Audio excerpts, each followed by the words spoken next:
Hey guys, Hector here with another entry into the Otaku Encyclopedia. This week I want to talk about Lolicon. Now this is probably the most controversial subject I'll ever talk about on my channel, so just stick with me.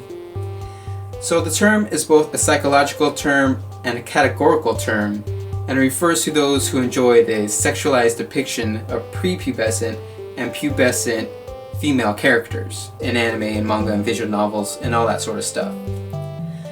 So it comes from the words Lolita and complex. It's just combined Lolita complex becomes Lolicon, and it refers to the book, a 1950s book called Lolita, where a middle-aged man falls in love with a 12-year-old girl and he nicknames her Lolita. So oftentimes in Lolicon type anime and manga, it has a younger female character with an older male character, but of course sometimes it could be with another female character, or she can just be all by herself, and the ages can vary a bit.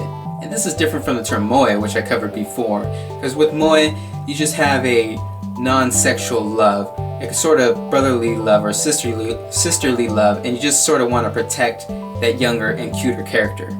This, it's pretty much all sexual. So as I mentioned before, this can be used as a categorical term for anime and manga, or can be used as the complex itself, the psychological term.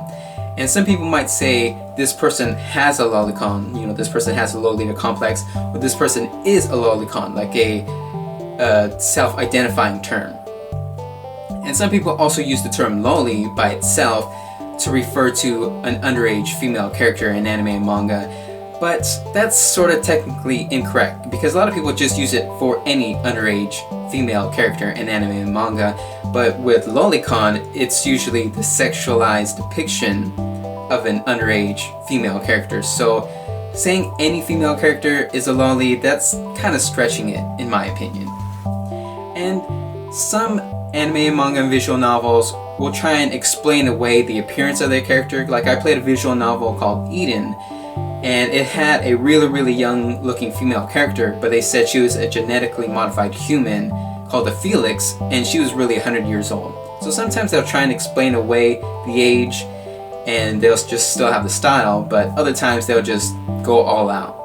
So the female version is Lolicon and the male version is Shotacon. And I made two separate videos because they differ just a bit up until this point. So a lot of people think Japan is all about this lifestyle because their culture has more of the cuter appeal, and they were kind of slow to pass laws against this sort of stuff. So back in 2010, they passed a law that made publishers sort of self-regulate, and they couldn't put out sexual or pseudo-sexual images of underage characters. Now a lot of people were kind of debating whether or not this was just real-life characters and people, or if it also covered anime and manga. And then in 2013, they passed a law where it was illegal to own any sort of child pornography. So most people just agree that child pornography is not good, and we're going to keep that all banned as long as it's real people. But that's where it differs once it goes into anime and manga, doujinshi, visual novels, all that sort of stuff. So the side that's for it says it's freedom of expression, and the 2D world doesn't really translate into the real world. And the side that's against it says it's still all child pornography, and it even encourages child predators. So it's still being fiercely debated. And some people often wonder why people would consider themselves lolicons or shotacons and would like to watch this sort of stuff. So one argument is that the younger audience enjoys watching these younger characters because younger audience doesn't really want to see older characters, so that kind of makes sense. And some people say that they prefer a cuter, innocent character compared to a stronger lead character in most anime and manga. And that's all you need to know about Lolicon and Shotacon. So leave a comment telling me what you think. Are you for it, or against it, or just tell me any of your thoughts. And if you like this video, or if you just appreciate me doing it, you can give it a thumbs up. And subscribe to my channel for more educational videos like this, my Otaku Encyclopedia.